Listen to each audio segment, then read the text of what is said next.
వచ్చేటువంటి రోజుల్లో కూడా ఇంకా ఫేస్ చేస్తారు. మార్చి 30వ తారీఖు తరువాత నుంచి వీళ్ళకి ఆర్థికపరమైన సమస్యల మీద ఈ దృష్టి ప్రభావం తీవ్రంగా అవ్వబోతుంది. ఓకే.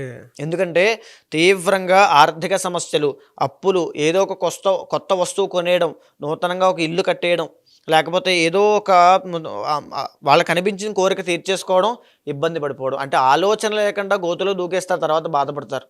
ఈ దృష్టి ప్రభావం వల్ల వాళ్ళ ఆలోచన విధానం అలా మారిపోతుంది. సో, ఖచ్చితంగా ఇది దృష్టి సోకినటువంటి ఒక రోజు నుంచి 7 రోజుల్లో బయటపడిపోతుందండి ఖచ్చితంగా. బా! వాళ్ళు గుర్తించి తెలుసుకుని పరిహారం చేసుకోకపోతే ఆ ఇబ్బందులు అలా కనెక్ట్ అవుతూనే ఉంటాయి. కంటిన్యూ అవుతూనే ఉంటాయి. ఇబ్బందులు అలా పడుతూనే ఉండాలి.